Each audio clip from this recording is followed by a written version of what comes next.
I've been thinking a lot about collecting and how the changes in the collecting, like, what does it mean to be a collector? Why do we collect? I guess that's the premise for this video, is why do we collect? And you are somebody who has been, you've been doing this for like a decade, right? You started this a long time ago. And I think we're both kind of poster children for the collecting community, right? Now, yes, we are. Yeah, like we're elder statesmen at this point. And so it's like, I want to talk to Aaron about this, because why do we collect? I think both of us are kind of on the same page, but like, I noticed that in the last few years, my stance on collecting is changing. Even the term, I don't call myself a collector anymore. I now call myself a cinephile, or a movie fan, stuff like that. And I think you've been doing something similar. Is that Yeah, correct? I say I curate. Curate. Curate my collection. I curate because I don't, when you say collection nowadays, I find, especially right now, it has a negative connotation to it. And like, I collect not just movies, I collect like books, comics, that type of thing. Yep. And one way that I can come into this is, unfortunately, I'm starting to get a feeling that I got back in the mid-90s. So a little bit of history there. Comic collecting back in the 90s for a little while, like comics had pretty much crashed and it wasn't doing very well. Like Marvel was going to go to business. All the guys from Image moved over. Well, the guys from Marvel moved over, made Image.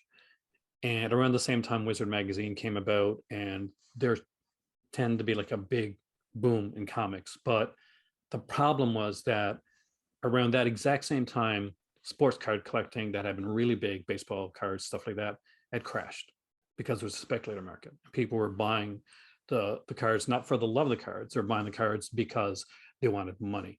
I'm getting that feeling right now from movies and cinema. There's way too much talk right now about like how many titles are coming up per month, how like I have to get this slipcover. I think the slipcover thing has really gone, and I know I'm going to get some hate for this, I know, but I really think it's gone kind of crazy with it. Yeah. Like, there's a people that will buy the films, oh, I got this film here with the slipcover, I picked this one up here, and if they like the movie, that's fantastic.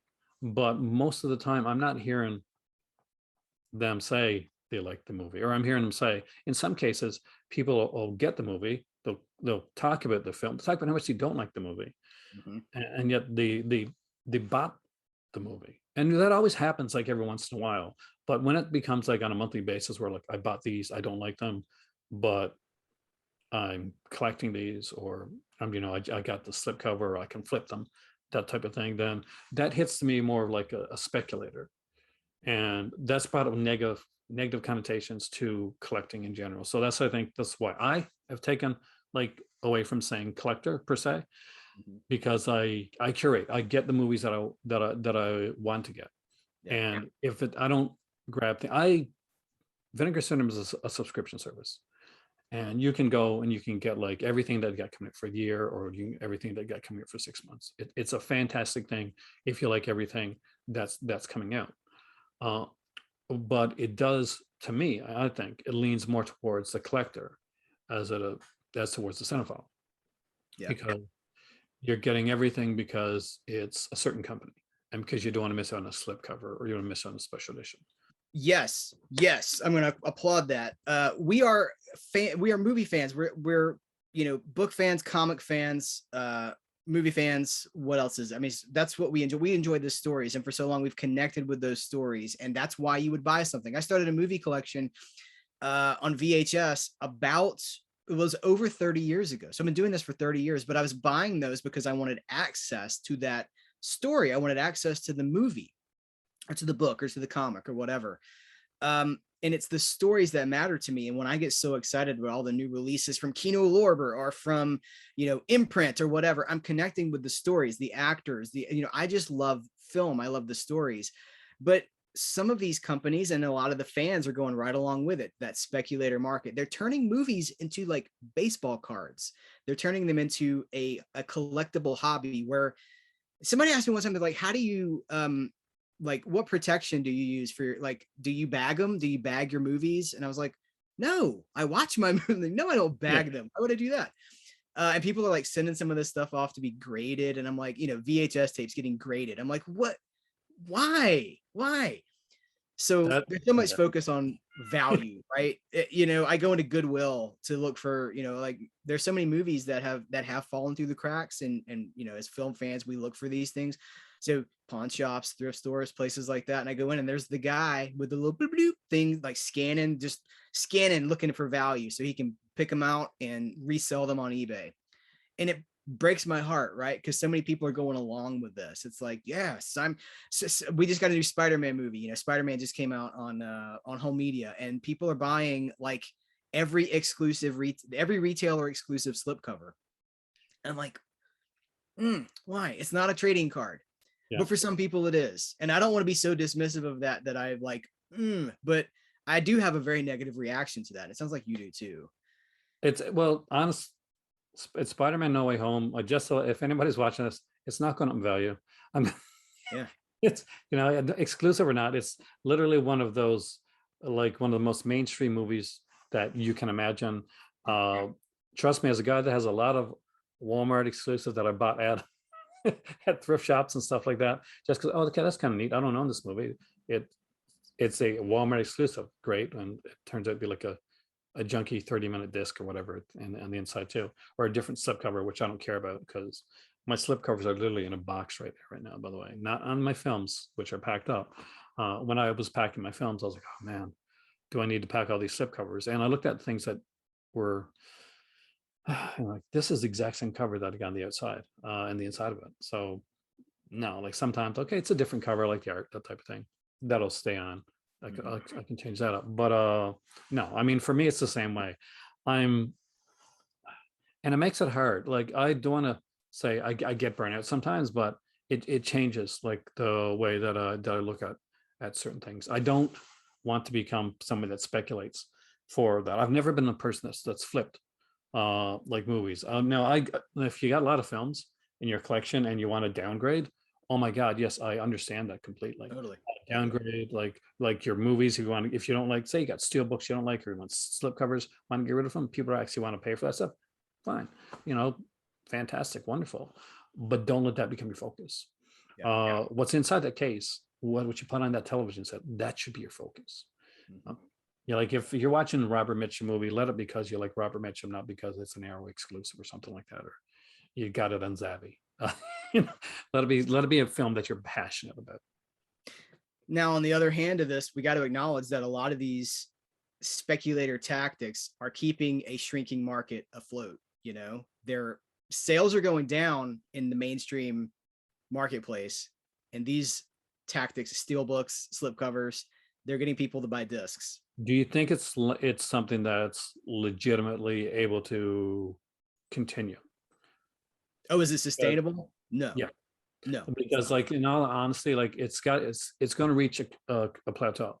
We've seen it before in comics, in cards. We've seen it before. It reaches a certain thing, and then the people that are buying just to speculate, those people move on, and that happens. So that's why when people say, well, why did Vinegar Syndrome put out Rad, or why did Vinegar Syndrome put out this like Cloak and Dagger, this action movie? Because you want to be able to get in more than the people that are focusing on like the hardcore, like the horror or the really French stuff.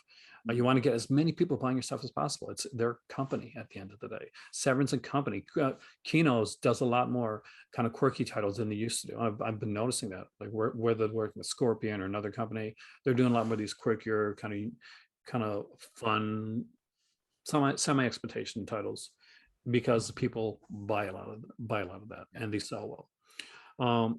But yeah, I don't think it's good that it's bringing people into the marketplace, but but my kind of throwback on that, is it bringing the right people into the marketplace, or is it going to be to the point where like they're starting to make limited editions and then those limited editions aren't selling and they're stuck with a bunch of stuff? And at the end of the day, they are companies that you want to keep going. You want to see these companies making money and putting in movies that you like. But when you have something that they spend a bunch of money in because they're working towards the speculator and it doesn't do well, for instance, then you're stuck with a company that suddenly doesn't have the money to get the rights to that movie that you wanted, because they focused on the speculator market. And now it may be a bit rough for them. Here's a perfect example of what you're talking about, and I'm just going to say it because I may, there will be people that don't like this, but there are going to be other people that are like, thank goodness you said it. Scream Factory is a huge, they're very much a part of what we're talking about here, and they're doing something with the Roger Corman catalog that really bothers me. And I want to take your temperature on this and see what you think about it. But, you know, they own the Roger Corman catalog outright. They purchased it. It's theirs. And for a lot of these more obscure titles, they are doing limited edition, limited to 1,500 units that you can only buy on the Shout Factory Scream Factory store online. Yeah. You can buy 5 at a time. So, and now I need to acknowledge they rarely sell out, or it takes months for some of these to sell out. So they're just sitting there. But in my mind, that's encouraging scalper tactics. It's encouraging fear tactics. I'm buying this because if I don't buy it now, it's never coming back. Meanwhile, they own it. There's no reason for it to be limited. And if they partnered with Amazon, or if they partner, now Amazon is they're a big evil. They're a necessary evil in some aspects, but like I've talked to so many people. I talked to J.R. Bookwalter and Fred Olin Ray about this, and David Sterling. Amazon takes, like, they're hard to deal with, and they take more than they should of their cut, and they like, well, we're going to charge this. And then the creator's like, that's not what I asked you to charge.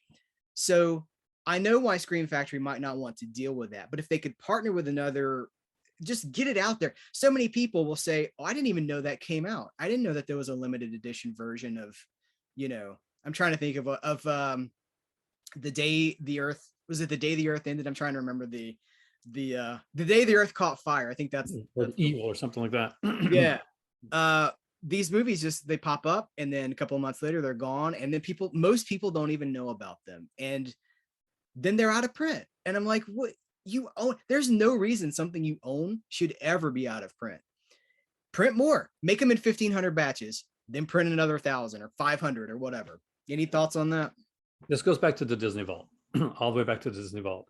Yeah. Disney owns all their movies, but we're putting out so many, and after this date, we're putting it back in the vault, and we're not putting them until later on. Now there's Disney Plus and all that, but still, it's the same thing. It's a FOMO. It's feeding in the FOMO, the fear of missing out.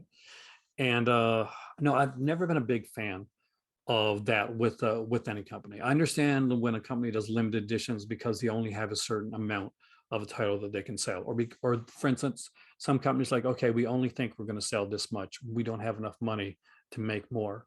And if there's more, if it does well, fantastic, we'll make more. But they don't put them on as limited, such like, this is what we got, this is what we're going to sell for now, we'll see how it goes. When it comes to this, it really it hits me wrong in a lot of ways, because, and I do like I bought a lot of Scream Factory stuff, and the Corman collection that they initially put out back in the DVD days, that's what got me back into collecting. But do I go on and look for the Scream Factory website and go to grab these limited editions? Honestly, nope. I got one during a sale 4 years ago by accident because I didn't know it was a limited edition. It was like, oh, this is one of those underwater like horror monster movies. Like, Hin loves these things. She's a marine biologist, so I'll get that. So I got it, and afterwards, like, oh, do you know that that's limited? Or I was looking at, was it like Slumber Party Massacre or Sleepawake, one of those, Slumber Party Massacre 2 and 3, and I showed it in a video when I was doing like one. Said, oh, that's at a print. I'm like, it is? Like, yeah, that's a 300.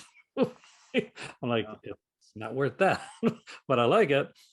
But no, the limited edition stuff I'm not done with. I'm not at all.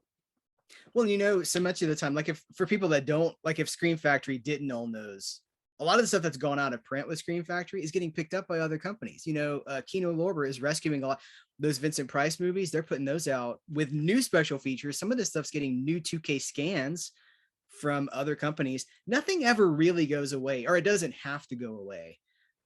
So I just say, like, fear is not a reason to collect, which goes back to the question, why do we collect? Fear for me is not a factor. I just quoted the Fear Factor TV show. Fear is not a factor for me. No, but you know, I also do want to acknowledge, you know, you've talked multiple times about comic books and about, like, I was there. That was when I was getting into comics. Like, the 90s were my prime time, being like 11 years old. And seeing the stuff that was coming out, and then I'm like, oh, I really like this Jim Lee art on X-Men, and then I'm like, wait a minute, Jim Lee's he's creating Wildcats, and then you go over there and it's like chromium covers and limited edition polybag with a trading card, and now a lot of that stuff's in the quarter bins because there's way more of it than anybody wants or needs. Oh my God. But at the same time, coming from comics as we were, does that play a role into why one of the things we haven't talked about yet is the importance of ownership, which of course I think that's just a given. If you want to have your entertainment on your terms, you own it. You can stream to discover, and I know you and I do. We stream things to explore, but if you like it and you want to revisit it, we like to own it, and that's why. Well, yeah, because honestly, like things can change. Like in streaming, it can go, it can go from one state to another. It may never go to print, may never go off streaming, but it can. Also, and let's be honest, elephant in the room, something problematic happens. That can get pulled. Yes. A song or songs on that film can get pulled. I'm looking at you, Return to the Living Dead. If you buy Return to the Living Dead from Scream Factory, you are missing songs on that release. If you buy it from Second Sight back when they did it years ago on the Steelbook, that's the only way you can get all the songs from Return to the Living Dead. I know, because that's how I got it. But I had no idea that songs were missing until years later on some of the releases. But when anybody asked me to say, I want to buy Return of the Living Dead, should I get it from Scream Factory? I'm like, if you can get the Second Sight edition, and you want the original songs, you watch back in VHS days or in the theater, that's the way to go about getting it. But when it comes to that, I always think owning is the best way to do. And I stream things. I have different streaming services that I use. Because I don't need to own absolutely everything, but I do need to own the things that I'm passionate about. And I think that's where it comes down to this. It's at the end of the day, when you look at your movie shelf, are these movies that you're passionate about owning and watching? Are these movies that you got because, okay, I have this number of movies, or this movie is going to be available down the road and I might be able to sell it on eBay or on an Amazon store. And it's okay if that maybe that's the way you want to do it. Maybe you are a speculator when you're watching this video. I got nothing against you unless you're a scalper. Then honestly, you guys suck. I'm anti-scalper all the way. But yeah, if you're collecting and you're legitimately going into collecting, just say you've just started or you've been there for a while and you're looking and you're starting to notice that there's not a lot of space. Space can be limited. Look at what you got. Look at what you're watching. Look at what you put into your, there are films that I got. I know I'm not going to watch them every day, but I love them. And I know that there are films that I love. I wanted to have, here's a perfect example. There's one company that so far, everything that they've put out in box sets, I wanted to own because I love the films that they put out. I love the presentation that they do. And that's Indicator. Indicator is like a me company. So Indicator said, I'm going to put Hammer. I'm like, fantastic. I love Hammer. We're putting it Ray Harryhausen. I love Ray Harryhausen. Sinbad, the Norman J. Warren set was amazing. Those are all things that I own because I love them. But if I didn't like Norman J. Warren films, or if I didn't if I'm not a fan of film noir, which I am, I'm a huge fan of film noir, then it would be useless for me to go out and pick up sets that I'm never going to watch and just hope that they're going to go up in price. Because people bought Sinbad. I bought Sinbad. It was the first one that ever came out from Indicator. And for their 10th anniversary, they said, you know what, we're going to put Sinbad back in print. We're going to do another printing of Sinbad. I thought that's fantastic. Some people get really mad when they add on it's limited, or they're going to put it back in print. They're going to do more copies of it. For me, here's the thing. Make as many companies, honestly, as you want. You can do a limited print run something. If you want to make a bigger print run, I don't care. I just want as many people to see, experience, and love the movies as possibly can. I don't care if my limited edition VSA is less a little bit more now because there's more out there. Yes. If that's your issue with collecting, then I don't think you're collecting for the correct reason. Yeah. Because I think the dollars plan. I think you just hammered it home. I think that's our go home, because that is it. If you're collecting because of value and a repress, I have the Sinbad set. I have that set. And when they announced that they were making more, I was like, That's great. More people get to discover those movies because they're amazing movies. I was not concerned about value. And on the other hand, I can get burned by that too. Somebody just sent me the Dark Shadows set, the Dark Shadows DVD set, that huge, you've got it, right? Yeah. Actually, mine turned out to be it wasn't the real one. Oh no. It was, but on the good side of it, greatest bootleg ever. No issues on anything. I was so panicking after I found out. I was going through disc after disc because I'm a huge Dark Shadows fan. Congratulations on getting the set. I watched the video, by the way. Thank you. So I was going through. I'm like, oh, wait a minute, everything's fine. I'm like, okay, great. And then I just started like putting them into my hard drive so that I could actually wouldn't lose them. Yeah, awesome. Okay, well, that started as a limited edition set. It was numbered and it came with autographs and stuff like that. And if they had stopped after that, I never would have got a chance to own that show or to discover. I guess I could have discovered it through streaming possibly, but limited editions and collecting for value, I just don't see how they're good for long-term fandom. They're good for short-term profits, but they're not good for us as a community. And you said it perfectly. If you're upset that something is back in print because it's worth less, you need to question what your motivations are for this. The good news is it's not too late, and we're here out of love. If you want to, we're always here to recommend things and to support the community. So it's not, I don't mean any of this to be like an accusation or an indictment or anything like that. Any final thoughts that you want to add? At the end of the day, in all honesty, like I say, when people ask me if they're going to start a channel, like what they should do, go on and don't go on what you think is going to be popular, what you think is going to be great. Go on your passion, what you're really interested in. When you're collecting, whether it's going to be comics or movies, video games, whatever you collect, don't collect to collect, curate. Get things that that you're going to want to watch, play, read, things that you're going to be passionate to talk to other people about. When you come on here, or when I turn on my camera and we go and we talk about something, we talk about stuff that we love. And I think that's resonated with the people that come back to watch your videos. Is basically it's because it's stuff that we like, it's stuff that we enjoy. Yeah. And at the end of the day, be happy when it comes to this. Let your collection make you happy. Don't let it stress you out. If your collection is stressing you out, if you're stressed out because you don't have enough money to get all the releases that are coming out in a month, or if you think you're going to miss out on the slipcover, even if there's a non-slipcover edition of this coming out right afterwards, don't step back and realize we can't have everything, and you probably don't want everything.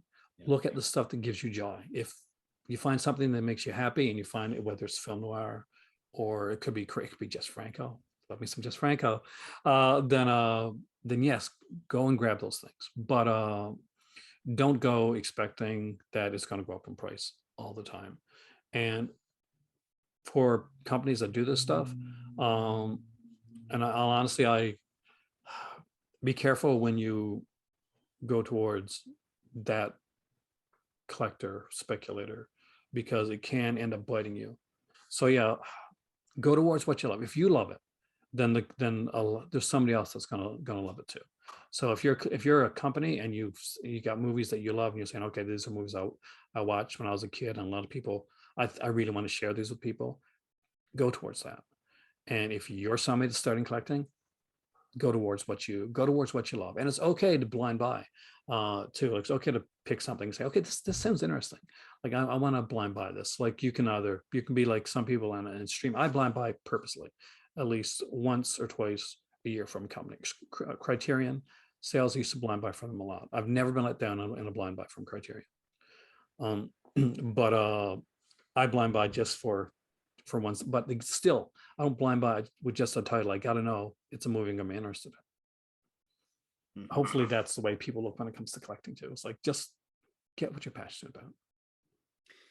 You are speaking my language. I love everything you're saying. And as you were giving that speech, the light started to come in and you're glowing. It's like you angelic delivery. So the universe is on your side. Aaron Pynn, tell people where they can find all of your videos and all these wonderful opinions. Well, my name, Aaron Pynn. It's the Call to Cinema. I have a Patreon now. I got snazzy merchandise with cups and t-shirts and stuff because that's how we feed ourselves nowadays. Because if anybody knows, the YouTube algorithm is a brutal beast, as you know well. But yeah, so it's just check out my channel. If you're interested in my Patreon, check that out. I do a lot of like special videos over there as well. And next month there is a big Vinegar Syndrome Half of the Black Friday sale. I will be doing like some videos on that, where basically I'll be doing one on my regular channel, and then I'll switch over to my Patreon channel and we'll do the unveiling of what's coming out on Patreon as well. So there we go. I'll link to all that in the description of this video. On the subject of Patreon, I want to say this too. You know, I've got over 800 videos, and most of them are monetized. So you would think that I'd just be raking it in with ad revenue and stuff like that, but no, it's very, very, very low. I mean, it's very low. The importance of supporting creators and voices that you care about, I can't overstate it. Like, people, you make a difference. Every Patreon supporter makes a difference. And maybe some of the dollars that are going to speculator tactics for companies, so you don't miss out, maybe you put some of that to creators that you care about and that you want to support, because I certainly can guarantee you that it would make a huge difference in their lives. So Aaron, thank you so much. It's always a joy to talk to you. And I definitely think that we're on the same page on this issue. Definitely. It's been a pleasure as always. Let's not make it so long in between the chats. We'll chat again soon. Absolutely. And yeah, my patrons kept my channel going, so thank them so much. And thank you for coming in here. If you're not, you're going to be subscribed. If you're not, please make sure you subscribe, like, and share this video down here, and let us know your comments. Guys, let us know what you think about this. This is not meant to just be a conversation between Aaron and myself. What do you think about it? What do you see? You know, do you find some of the stuff hits a little close to home? Is it time to reassess? We're all here. We're family. Let's talk about it in the comments below and kind of hash this stuff out together. So thank you guys. Aaron, thank you. And until next time, we will catch you later.